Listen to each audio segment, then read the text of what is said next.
haitumiki. Kwa sababu tunaweza tukasema tumeokoka, tunaweza tukasema tunamwamini Yesu Kristo, kusema ni rahisi, lakini lile tendo, kulichukua lile tendo la imani na kulivaa na kusema ni la kwangu ni ngumu sana. Na ndio maana Wakristo wengi wa leo wanaishia katika umaskini mkubwa, alafu bado wanasema na Yesu moyo. Tunachekwa mpaka na watu ambao sio Wakristo. Tunachekwa pamoja na nini? Na watu ambao ni wapagani. Wanatucheka Wakristo wa leo kwa sababu tunasema tuna imani. Sasa ile imani iko wapi inayoonekana? Kuna wakati unaweza kupita katika changamoto ndogo tu na sio kubwa, umekosa fedha kulipa kodi ya nyumba, lakini imani yako na unasema ni Mkristo, imani inaonekana iko wapi? Mbona hilo jaribu liko mbele yako? Hiyo imani unayosema kwamba ninaamini kwamba nitapata fedha kubwa, nitapata biashara kubwa, nitapata muujiza wa kuwa na shamba kubwa, nitapata muujiza kuwa na gorofa, nitapata muujiza kuwa na nini? Hiyo imani iko wapi? Kwa nini usio na imani kwamba hata hiyo ulipokosa kodi ya nyumba, maana ni kwamba kuna mtu atafanyika daraja la wewe kupata ile fedha ya kwenda kulipa nini? Kodi ya nyumba. Hiyo imani imeenda wapi? Amen. Tunalialia. Mtu anapita katika changamoto ndogo tu ya kawaida tu, lakini hamwangalii Yesu Kristo kama ndiye imani kuu kwake, kwamba ndiye mpaji, kwamba ndio kila kitu katika maisha yake. Anachoangalia kitu cha kwanza, anamtafuta mwanadamu. Anaanza kumsimulia mwanadamu. Anaanza kumlilia shida mwanadamu. Anaanza kumwelezea mwanadamu. Anaacha kupiga magoti na kumtafuta Mungu na kumwambia Bwana, hata hili unaweza. Vinywa vyetu vinatakiwa vitamke neno la ushindi. Haleluya. Vitamke neno la imani. Usipotamka neno la imani katika kinywa chako, nataka nikwambie ni lazima utashindwa. Ni lazima kila siku utakuwa ni mtu wa kulialia. Na mwanadamu jinsi alivyo, unapompelekea shida zake, usifikiri atamaliza shida zako. Kazi yake ni kukucheka. Anafurahia unapopita katika changamoto. Anafurahia jinsi ambavyo unafukuzwa katika hiyo nyumba. Anafurahia hiyo anguko lako. Anafurahia jinsi ambavyo hujapata hiyo biashara, hujapata hiyo kazi, hiyo tenda. Anafurahia.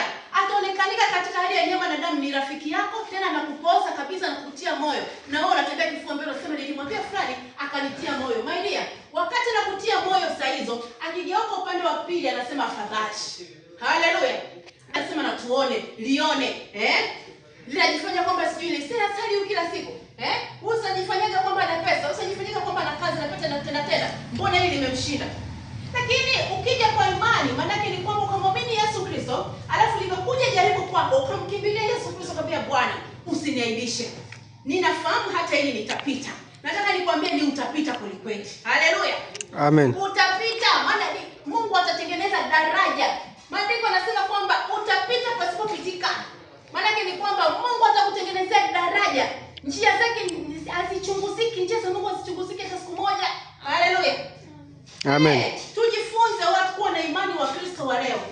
Kwamba Yesu Kristo ndiye imani yetu, ndiye daraja letu, ndiye daraja la muujiza. Bwana Yesu asifiwe. Amen. Kitabu kile cha Matendo 3, ukisoma kuanzia pale Matendo 3 kule ukienda mlango wa 4, utaona kuna story pale ya Petro na nani? Na Yohana. Kulikuwa kuna mtu mmoja ni kiwete anakaa katika lango la zuri. Biblia nyingine zinasema kwamba ulikuwa ni mlango wa mzuri. Lakini Biblia nyingine zinasema lango la zuri. Haleluya. Kiwa aliwekwa pale kama chango cha kuwatafutia watu fedha. Maana ni Wayahudi waliweka mahali pale. Kwa sababu waliona kwamba hawezi kutembea, hawezi kufanya jambo lolote, alikuwa anajisukuma na matako. Kwa hiyo wakamweka kama mahali pale. Halafu kazi yake, kwa sababu unajua siku zote mtu ambaye ana uhitaji kama ni kiwete au kama ni kipofu, huwa na kazi yake ni kuomba.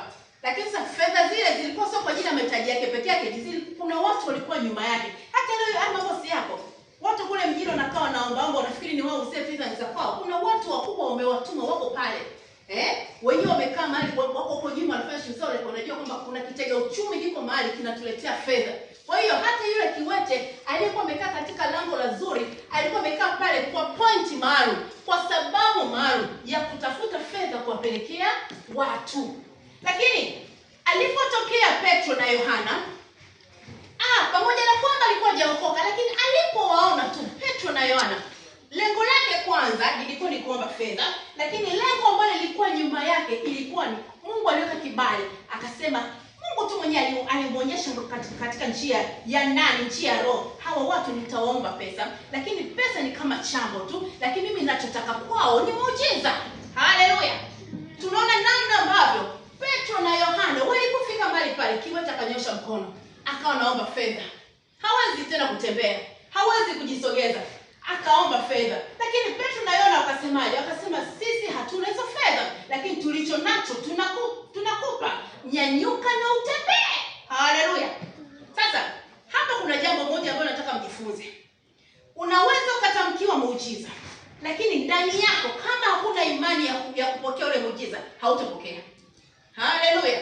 Utatembea makanisa la kwanza, kanisa la pili, kanisa la tatu, hautapokea muujiza kamwe, kwa sababu ya imani ndogo iliyo ndani yako. Maandiko yanasema ukiwa na imani kama chembe ya haradali, una uwezo wa kuambia mlima huu ondoka, ukatupe baharini na ukaondoka. Haleluya. Lakini sasa tunaona namna ambavyo imani iliyokuwa ndogo sana kwa kiwete yule, alipoambiwa tu kwamba sisi hatuna hizo fedha, bali tulichokuwa nacho ndicho tunachokupa. Tunachosema ni hivi, simama na utembee. Kiwete alikuwa hajui maana ya Ukristo ni nini, alikuwa hajui maana ya wokovu ni nini, alikuwa hajui maana mitume na manabii ni nini, alikuwa hajui wachungaji ni nini, alikuwa hajui chochote cha Ukristo. Lakini imani ikaingia ndani yake. Niliposa tukaona kwamba ile imani ndiyo iliyompeleka katika daraja la kila muujiza. Haleluya. Kama sio imani ambayo ilikuwa ndani ya kiwete, mpaka leo hii yule kiwete angekuwa ni kiwete tu. Lakini imani, sema imani. Imani. Imani. Imani. Ni daraja la muujiza. Ni daraja la muujiza. Imani ndio iliyomsukuma, ndio iliyoingia ndani ya kiwete, akaweza kunyanyuka. Na baada ya hapo, kumbuka kiwete, maandiko yanasema alikuwa na ukiwete ambao ametokea nao toka akiwa tumboni kwa mama yake. Sema amina. Yaani sio kwamba alipata ajali, mguu ukakatwa, ni yule ambaye amezaliwa na ukiwete wake. Maana yake miguu imesokoteka namna hii. Lakini muujiza wa Mungu kupitia imani aliyokuwa nayo kiwete, Mungu akanyanyua, akainyoosha ile miguu, akainyoosha, akaipitisha, miguu ikasimama, kiwete akanyanyuka, akatembea. Huo si ni muujiza? Hebu mshangilie Bwana Yesu. Haleluya. Amen. Huo ni muujiza. Imani yako iko wapi? Hebu muulize jirani yako, imani yako iko wapi? Imani yako ipo wapi? Imani yako imeenda wapi? Imani yako imeenda wapi? Haleluya. Amen. Imani ni kama katunda kadogo. Ni wangapi tunajua mwaradani?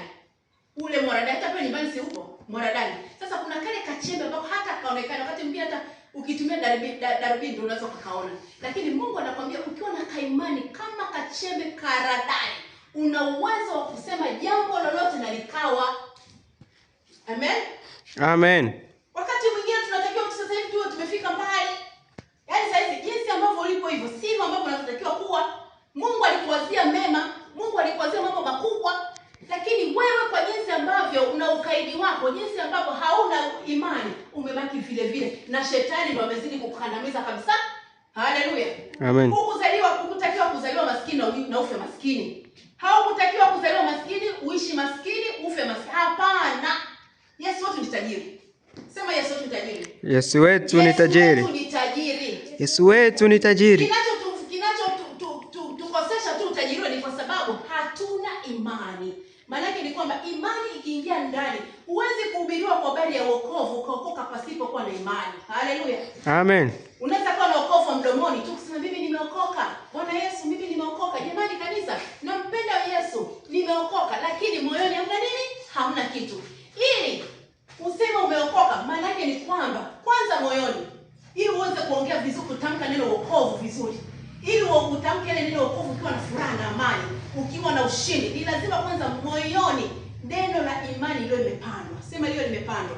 Liwe limepandwa. Sema liwe limepandwa. Liwe limepandwa. Mtumishi wa Mungu Daniel, tunamsoma katika kitabu cha Danieli 6 mpaka ule mstari wa 7. Daniel alikuwa ni mtumishi wa Mungu mzuri sana. Aliyekuwa anakataa mambo ya nini? Mambo ya kishirikina, mambo ya maagano, mambo ya uchawi. Na katika kipindi kile tunaona kwamba ukisoma katika hicho kitabu utaona kwamba kulikuwa kuna Wayahudi ambao walikuwa hawataki kusikia neno la Mungu. Kwa hiyo wakawa wanamfuatilia Daniel, pamoja na kwamba Daniel alikuwa amesibiwa kuwa mtumishi wa Mungu, kuwa nani, kuwa kiongozi mkubwa wa serikali. Wanamfuatilia kwa sababu Daniel alikuwa muda wote ni mtu wa kuomba. Alikuwa ni mtu wa kusali, alikuwa ni mtu wa kusoma neno, alikuwa ni mtu ambaye anafanya matendo makuu ya Bwana. Haleluya. Sasa akajikuta katika nchi nchi ya watu wasiompenda Mungu, yaani ya watu wapagani. Lakini wakatangaza, kuna kipindi kafika wakatangaza kabisa, wakasema hivi, yeyote katika nchi yetu atakayeenda kanisani, yeyote katika nchi yetu atakayehubiri, atakayeomba dua, atakayefunga, atakayesali, afanyweje? Ahukumiwe. Na ilipotolewa ile ratiba, akapelekewa Daniel na ikagongwa muhuri, na Daniel akatakiwa kusaini. Kwa sababu, kwa nini walimpelekea Daniel? Kwa sababu walijua Daniel ni ndio mwombaji, walijua Daniel ndio mfungaji, walijua Daniel ndio mwenye imani. Haleluya. Ndio maana wakaamua, kwa sababu walikuwa wanataka kumteka nani? Kutafuta sababu kwa nani? Kwa Daniel, ili waweze kumuua, ili waweze kumdhuru, ili waweze kumfunga. Lakini sababu ile Mungu akaipishia mbali. Kwa sababu gani? Imani aliyokuwa nayo Daniel. Daniel akasema, vyovyote na iwavyo nitamwabudu Mungu, vyovyote na iwavyo nitasali, vyovyote na iwavyo sitamwacha Mungu hata katika nyakati zozote. Haleluya.